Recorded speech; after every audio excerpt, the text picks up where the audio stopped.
दोस्तों, स्वागत है आपका अपने चैनल हिस्ट्री मंत्रा में। तो आज के इस लेक्चर में हम वन्य समाज और उपनिवेशवाद वाले चैप्टर को ही कंटिन्यू करेंगे। पिछले लेक्चर में हमने देखा था जनजातियों के सामाजिक जीवन के बारे में, उनके राजनीतिक जीवन के बारे में और उनके आर्थिक जीवन के बारे में। तो इस क्लास में हम उनके धार्मिक जीवन के बारे में देखेंगे और साथ ही साथ हम कुछ जनजातीय विद्रोह जैसे कि पहाड़िया विद्रोह, तमार विद्रोह और चेरो विद्रोह के बारे में जानेंगे। आइए शुरू करते हैं इनके धार्मिक जीवन से।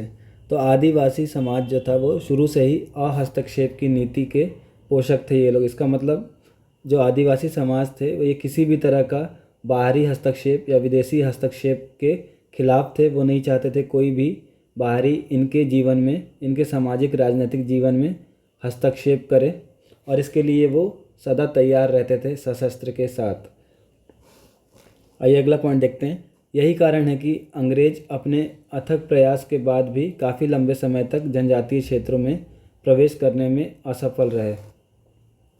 उनकी जो अहस्तक्षेप की नीति थी वह किसी भी तरीके के हस्तक्षेप को बर्दाश्त नहीं करते थे और उसके लिए हमेशा तैयार रहते थे अस्त्र शस्त्र के साथ। यही कारण है कि अंग्रेज़ों के लंबे समय तक प्रयास करने के बाद भी वे लोग जनजातीय क्षेत्रों में प्रवेश करने में असफल रहे थे।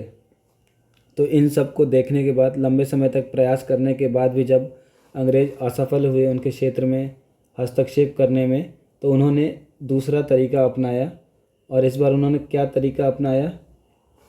अंग्रेज़ों ने उन्हें शिक्षा देने और उन्हें सभ्य बनाने के उद्देश्य से ईसाई मिशनरियों का घुसपैठ जनजातीय क्षेत्रों में कराया।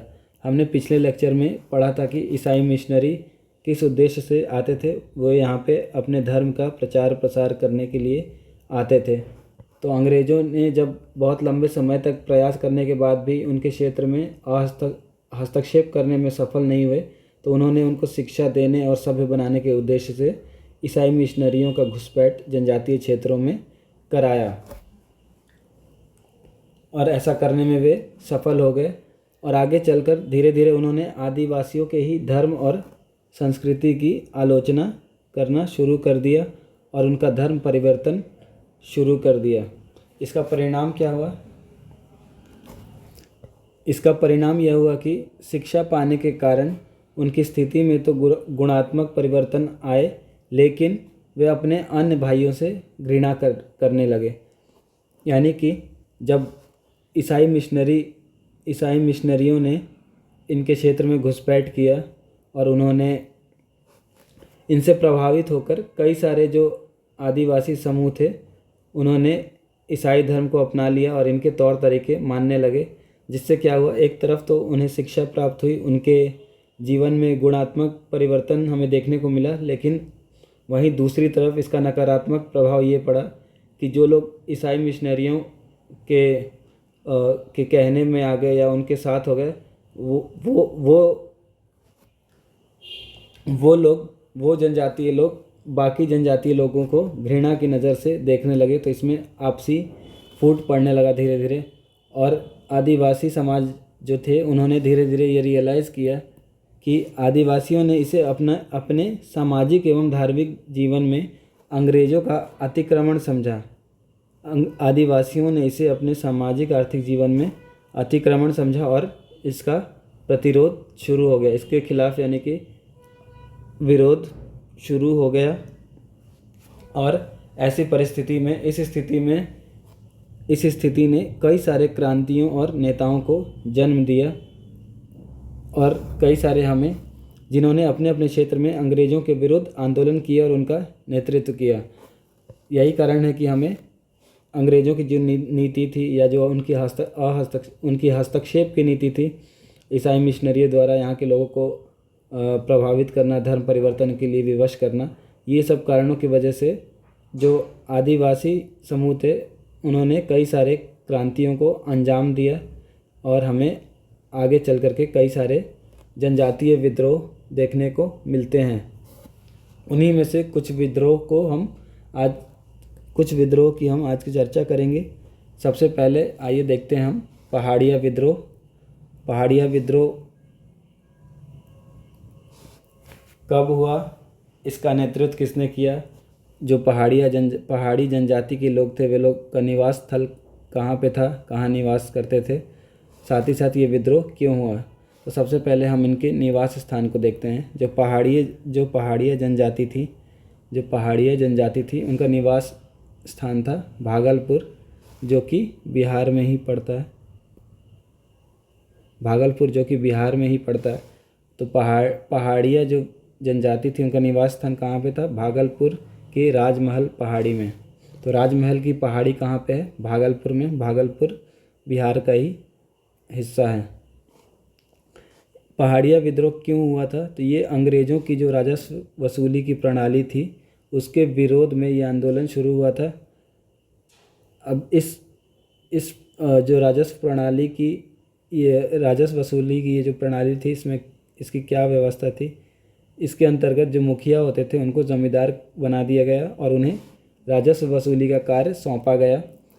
और ये जो ज़मींदार बना दिए गए थे मुखिया, इन्होंने अपना लाभ कमाने के लिए इन्होंने मनमाने ढंग से किसानों से राजस्व वसूलना शुरू कर दिया, जिससे कि किसानों की आर्थिक स्थिति दिन पे दिन खराब होती गई और ये लोग कर्ज के बोझ में डूबते चले गए।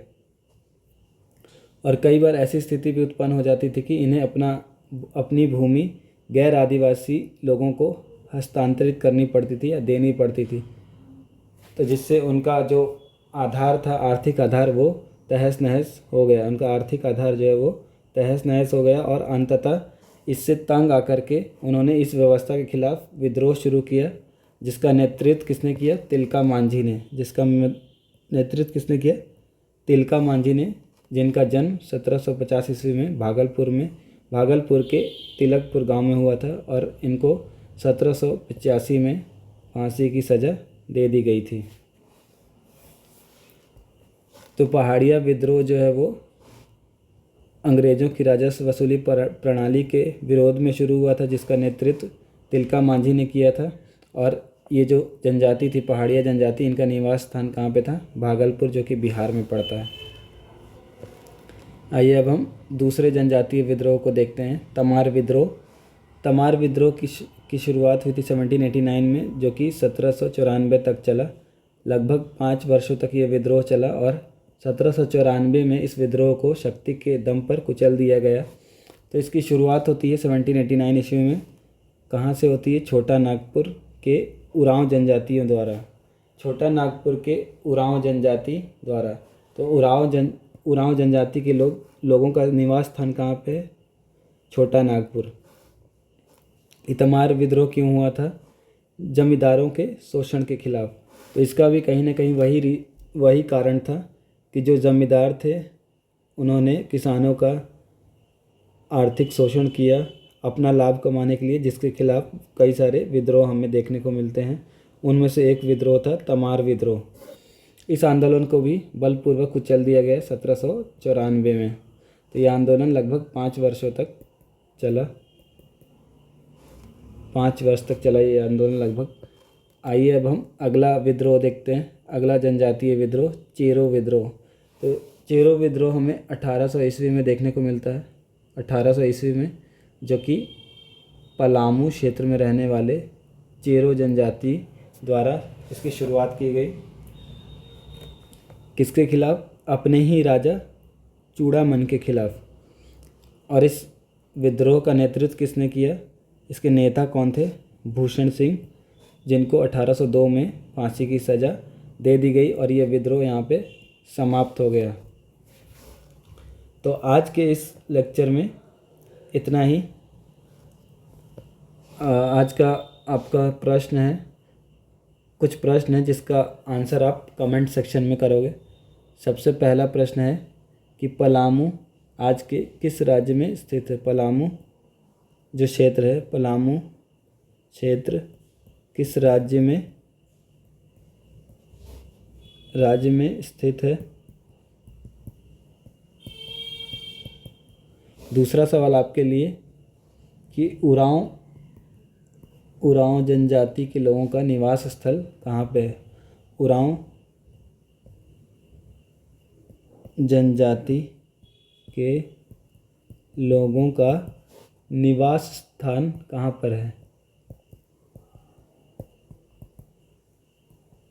निवास स्थान कहाँ है? एक और प्रश्न लिख लीजिए।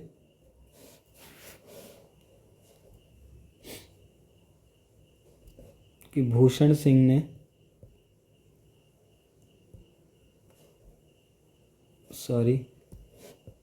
एक और प्रश्न है कि भूषण सिंह ने किस जनजातीय विद्रोह का नेतृत्व किया था? किस जनजातीय विद्रोह का नेतृत्व किया था? इसका आंसर आप कमेंट सेक्शन में दोगे। ये तीनों क्वेश्चन का आंसर आप कमेंट सेक्शन में दोगे। आज के लिए इस लेक्चर में इतना ही। अगर आपको ये वीडियो पसंद आया हो तो वीडियो को लाइक करें और शेयर करें, सब्सक्राइब करें चैनल को और बेल आइकन भी प्रेस कर लें ताकि कोई नया वीडियो आए तो उसका नोटिफिकेशन आपको मिलता रहे। तो आज के लिए इतना ही। बहुत बहुत धन्यवाद।